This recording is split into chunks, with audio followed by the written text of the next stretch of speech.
माननीय प्रधानमंत्री जी, माननीय सभी सदस्यगण,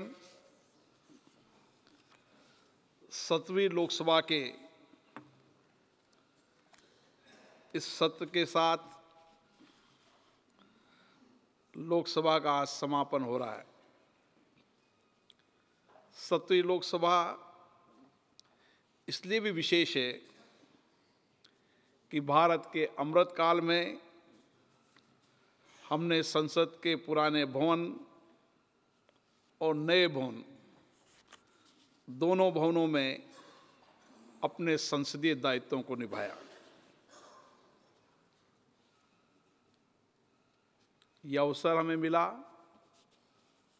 यह अवसर भी हमारी जिंदगी में हमेशा अविस्मरणीय रहेगा।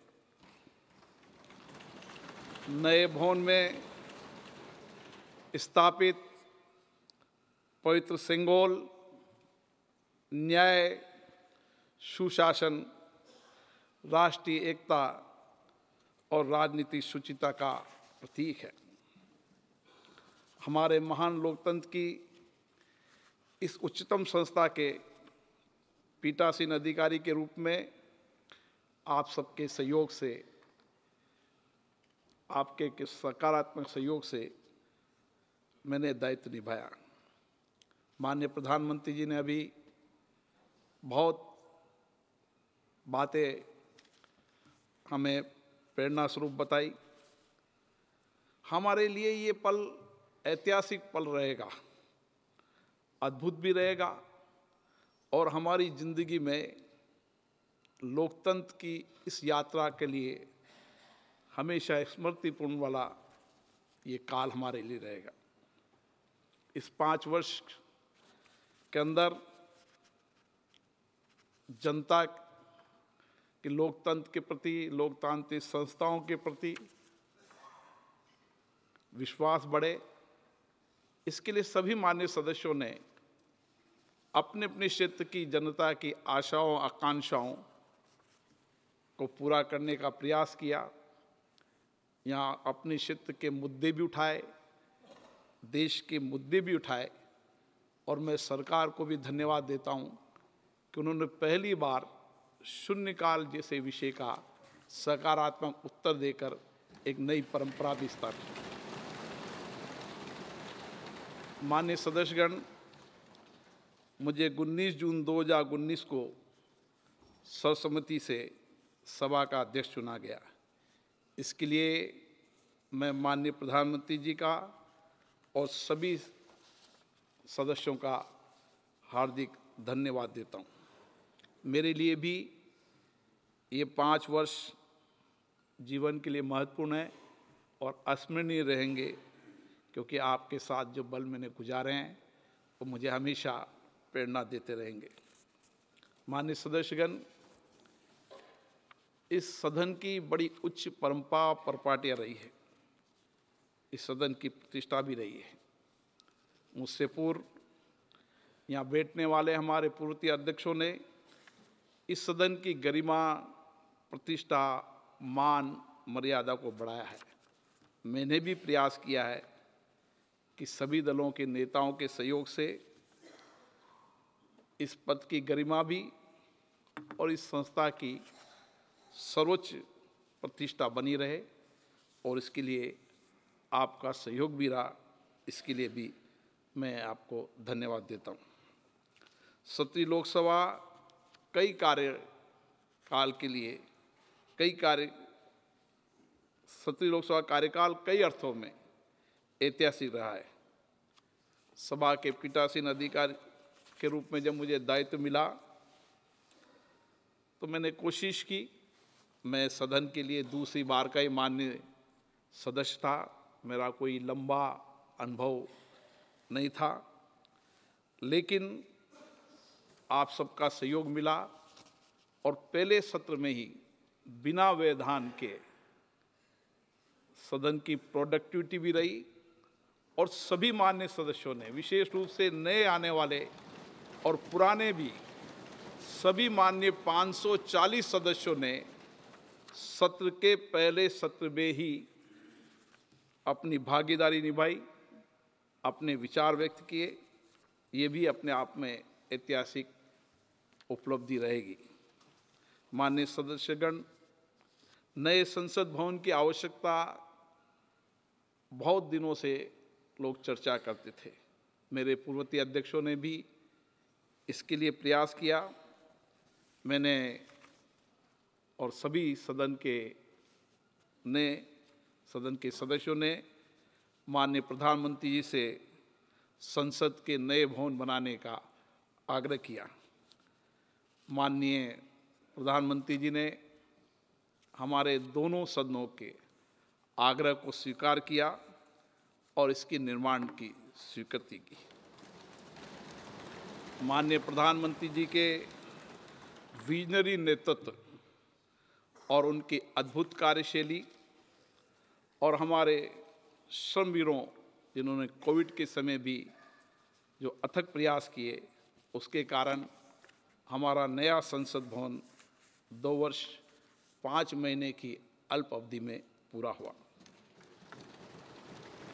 माननीय सदस्यगण, ये कालखंड हमारे लिए बहुत चुनौतीपूर्ण रहा।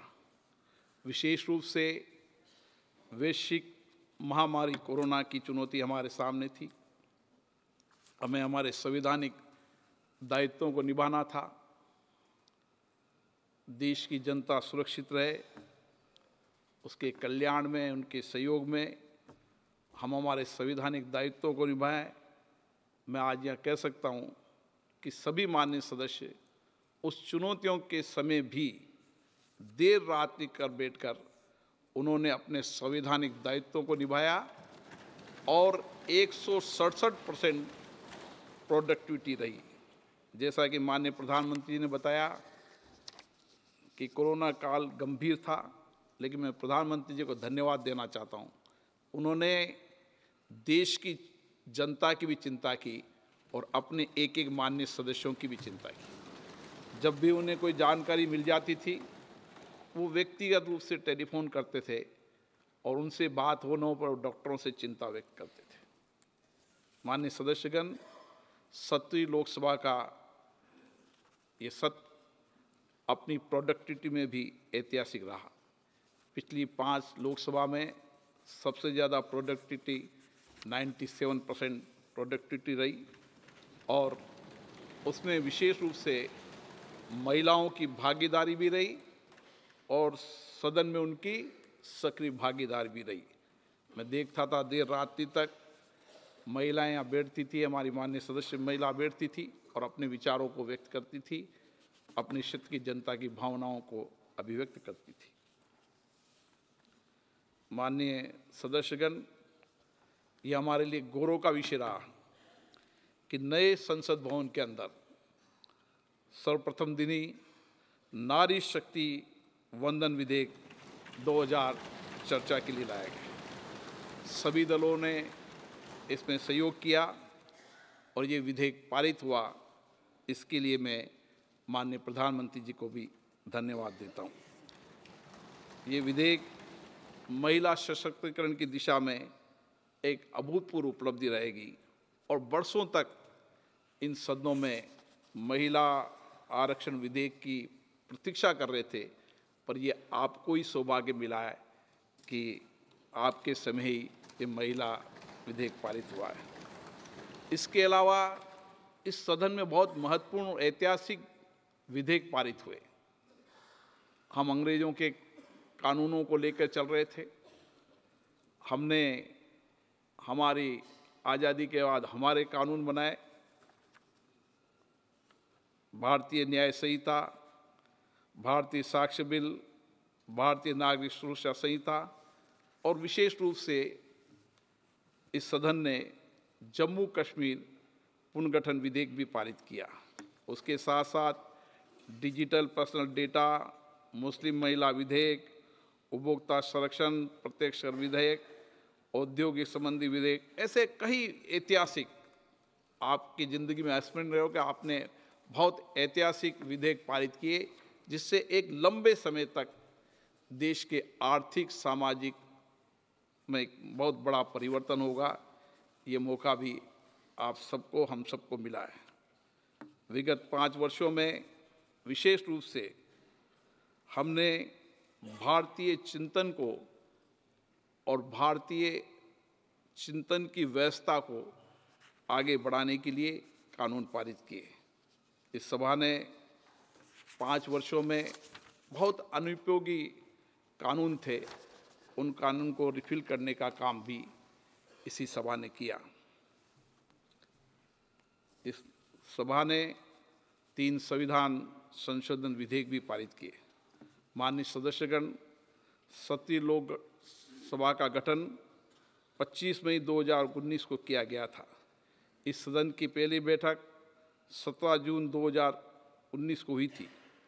17 लोकसभा में कुल मिलाकर 274 बैठकें हुई, जो 1354 घंटे तक चली।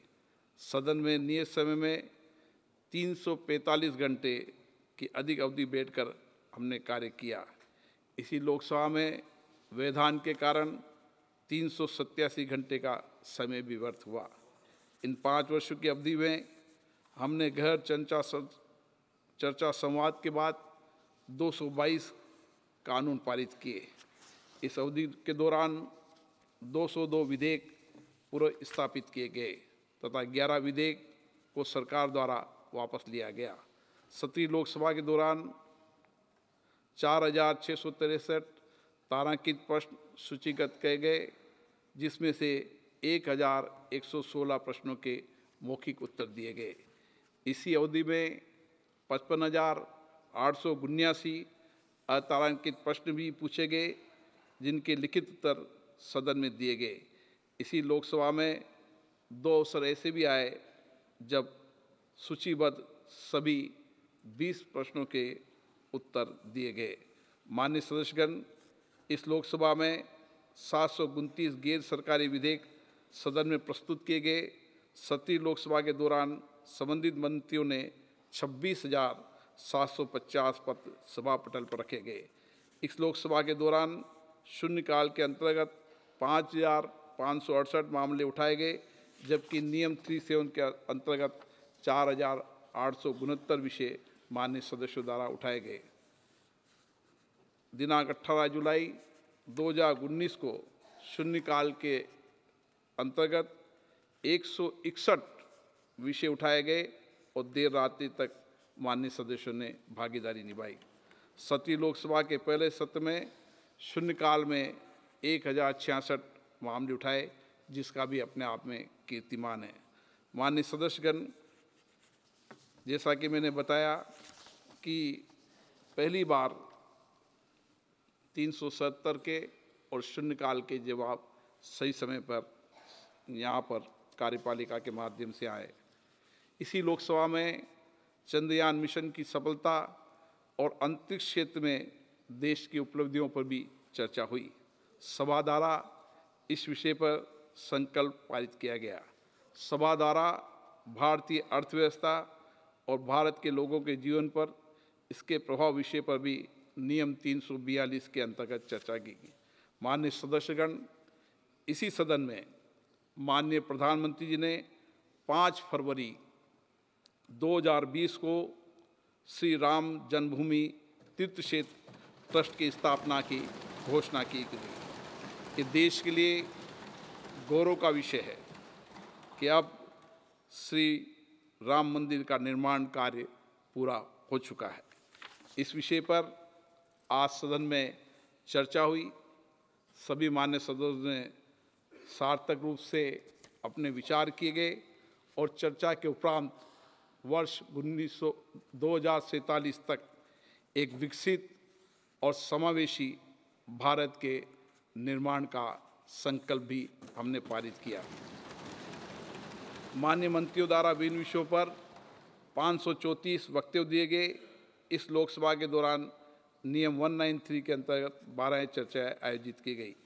संसद की स्थायी समितियों ने इस लोकसभा में उत्कृष्ट कार्य करते हुए 691 प्रतिवेदन प्रस्तुत किए गए। संसदीय समितियों की 69% से अधिक सिफारिशों को सरकार द्वारा स्वीकार किया गया। माननीय सदस्यगण, माननीय प्रधानमंत्री नरेंद्र मोदी जी के नेतृत्व में G20 शिखर सम्मेलन का सफल आयोजन किया गया। इससे भारत की नेतृत्व क्षमता प्रदर्शित हुई और उसके बाद G20 देशों तथा देशों की संसदों के अध्यक्ष P20 का शिखर सम्मेलन भी आयोजन हुआ। इससे विश्व में हमारी लोकतंत्र की यात्रा सभी अध्यक्षों ने अनुभव की। माननीय प्रधानमंत्री जी ने P20 सम्मेलन में संबोधित करते हुए इस देश की लोकतंत्र की यात्रा का विजन रखा और उन्होंने लोकतंत्र के साथ हमारी चुनाव प्रणाली और किस तरीके से एक निष्पक्ष चुनाव प्रणाली इस देश में होती है, जिसको आग्रह किया उन्होंने कि सभी लोकतांत्रिक देश इस यहाँ की लोकतंत्र के इस पर्व उत्सव को देखने आए कि इतने करोड़ किसी देश की तो आबादी नहीं होती, कोई लोकतंत्र के कोई देश की आबादी नहीं होगी, उससे ज़्यादा हमारे यहाँ मतदाता मतदान करते हैं, वो भी अपने आप में एक प्रेरणा रही। माननीय प्रधानमंत्री जी की प्रेरणा से ही P20 सम्मेलन में मिशन लाइफ पर्यावरण के लिए जीवन शैली पर भी संसदीय मंच पर चर्चा हुई, जिसमें प्रकृति के साथ सद्भावना में एक हरित भविष्य के लिए संकल्प लिया गया।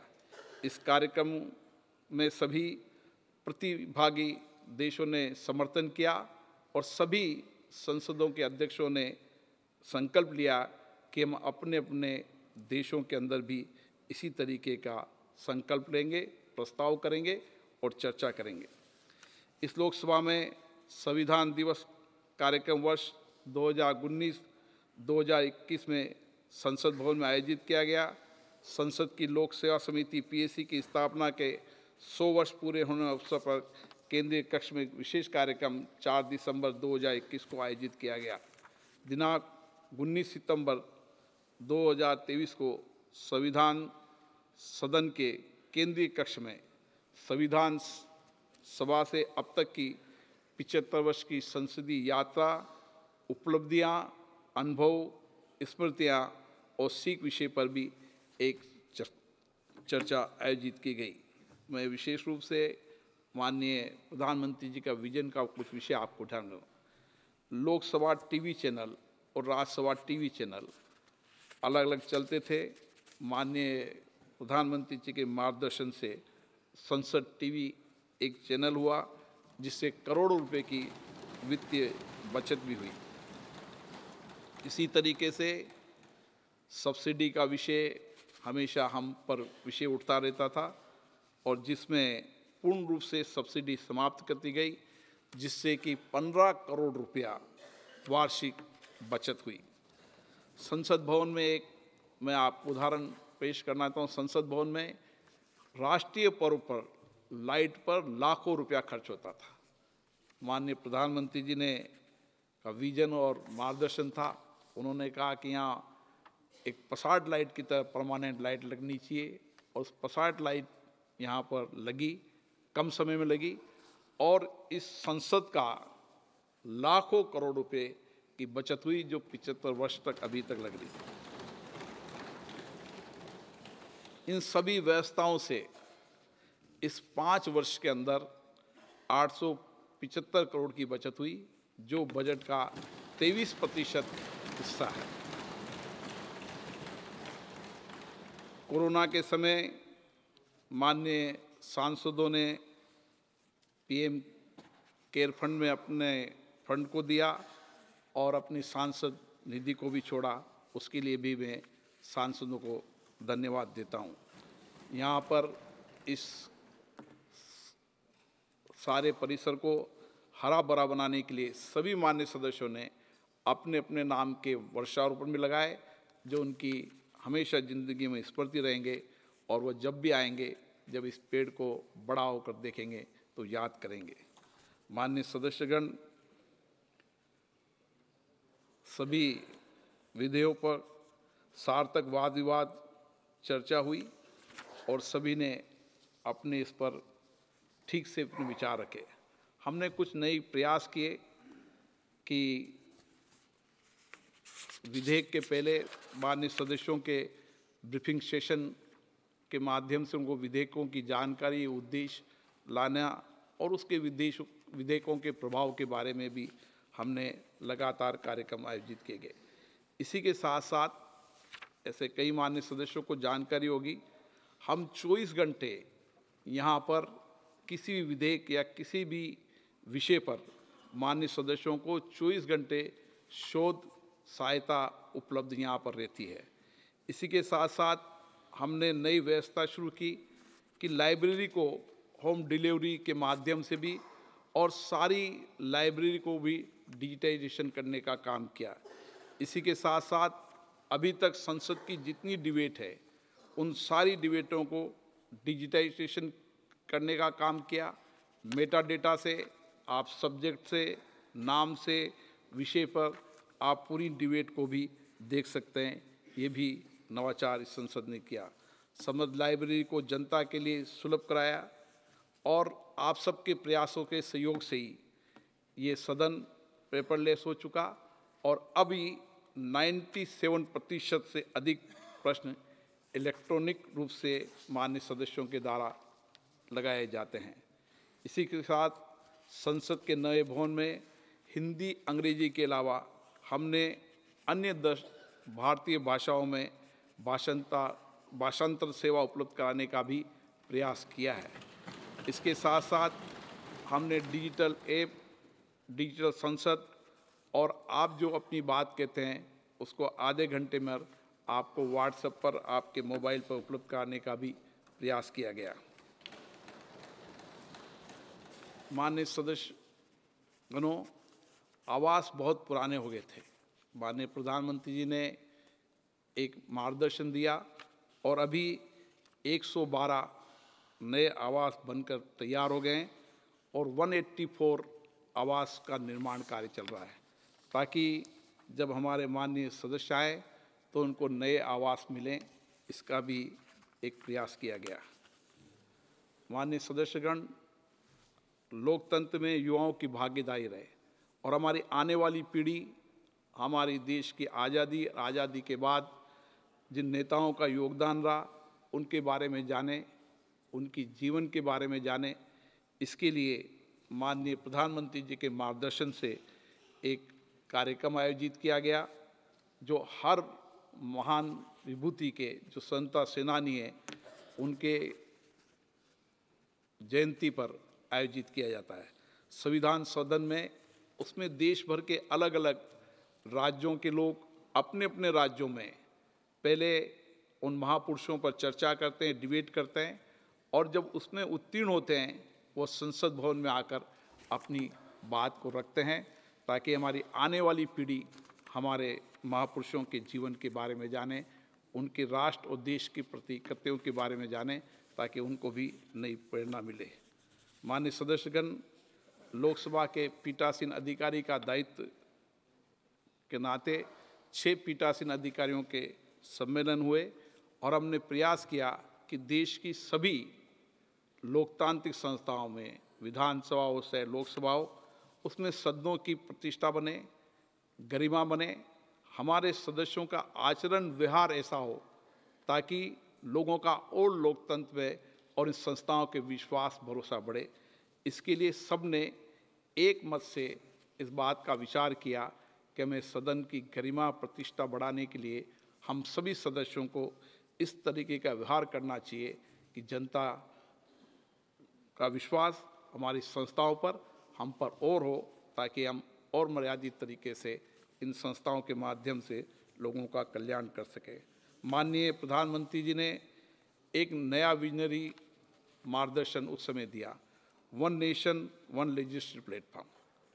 आज हम ये कह सकते हैं कि पूरे देश की विधानसभाओं का जो भी वहाँ की डिबेट, चर्चा, बजट और लोकसभा, राज्यसभा की जितनी भी कार्रवाइयाँ आने वाले समय में एक प्लेटफॉर्म पर आप देख पाएंगे। ये भी एक नया प्रयास किया गया। माननीय सदस्यगण, इस लोकसभा के दौरान भारत में 16 देशों के संसदीय शिष्टमंडल का आना हुआ और देश के और 42 शिष्टमंडल भारत से अन्य कई देशों की यात्रा पर गए। इससे हमारे अंतर्राष्ट्रीय मंचों पर हमारी भागीदारी बढ़ी और हमारी अंतर्राष्ट्रीय मंचों पर कई संस्थाओं के अंदर हमारी भागीदारी भी बढ़ी और माननीय सदस्यों को कई कमेटियों के सदस्य के रूप में भी निर्वाचित भी हुए और मनोनीत भी हुए। इससे वैश्विक स्तर पर भारत की शक्ति और प्रतिष्ठा बढ़ी है। माननीय सदस्यगण, आप सबका मुझे बहुत सहयोग मिला, सकारात्मक सहयोग मिला, माननीय प्रधानमंत्री जी का मिला, सभी दल के नेताओं का मिला और मैंने कोशिश की कि सदन की गरिमा प्रतिष्ठा बनी रहे। उस गरिमा प्रतिष्ठा बनाने में मुझे कुछ कठोर निर्णय भी करने पड़े, लेकिन मैं कठोर निर्णय करते समय मैं कभी इस मत का नहीं था कि मुझे कोई सदस्य पर कार्रवाई करनी पड़े। भविष्य में हम इस नए सदन के साथ हम सदन की गरिमा और प्रतिष्ठा बढ़ाने के लिए और प्रयास करेंगे। हमारी प्रोडक्टिविटी 97% नहीं, हमारी प्रोडक्टिविटी हमेशा 100% से ऊपर हो। हमारा आचरण हो, हमारा व्यवहार ऐसा हो। असहमति सहमति हमारी लोकतंत्र की ताकत है, ये होना भी चाहिए। विचारों पर अलग अलग विचारों अचल दल से लोग चुनकर आते हैं, लेकिन सदन की गरिमा बनी रहे, ये हमारी सामूहिक जिम्मेदारी भी है और मैं आशा करता हूँ कि आने वाले समय में हम इसके लिए प्रयास करेंगे।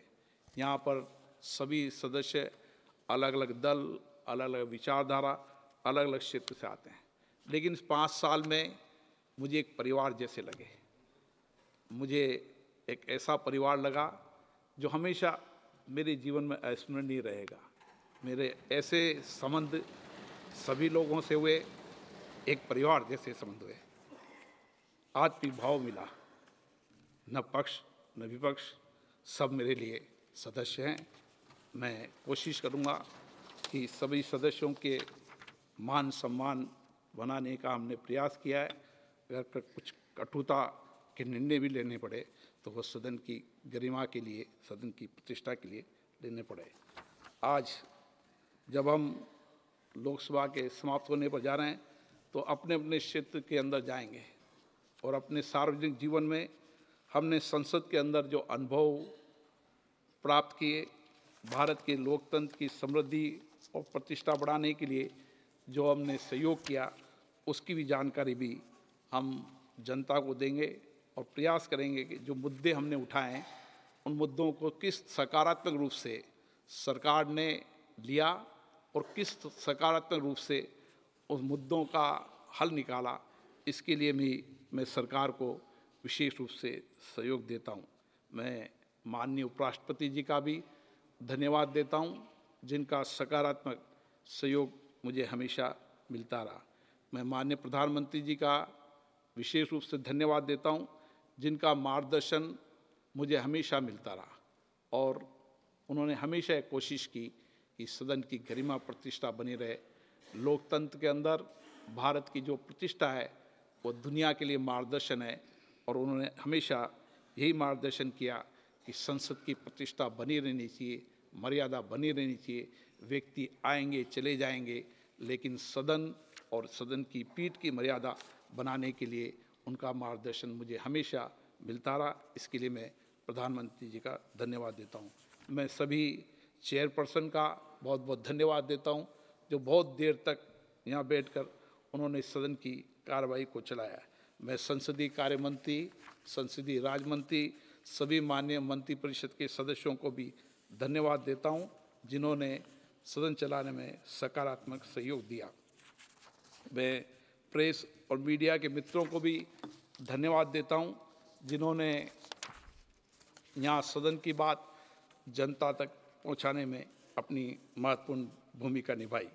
मैं सभा को मैं प्रदान की गई समर्पित त्वरित सेवा के लिए हमारे ऊर्जावान लोकसभा के महासचिव, अधिकारियों और कर्मचारियों को भी सराहना करता हूं, जिन्होंने देर रात्रि तक बैठकर इस सदन के संचालन में सहयोग किया।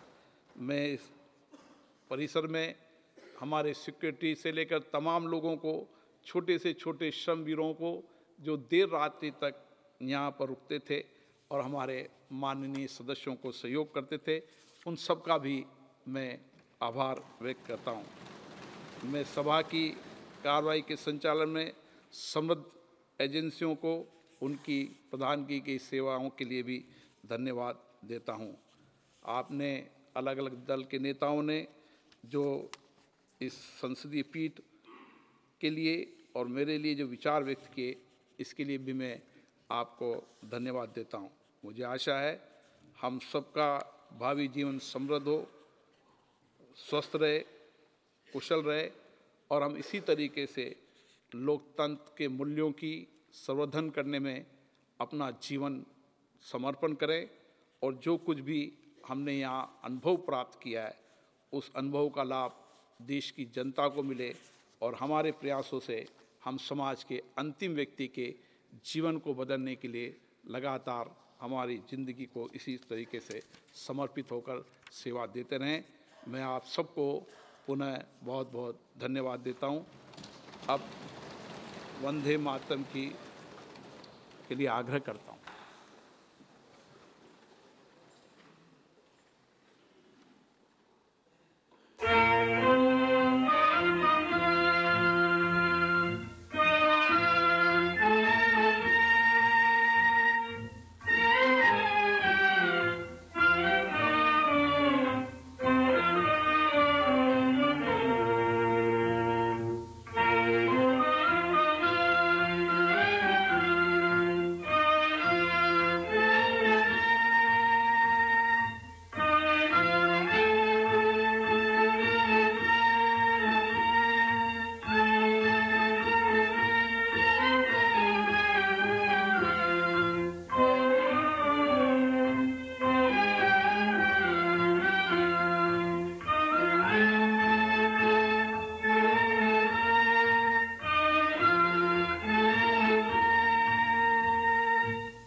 भारत माता की।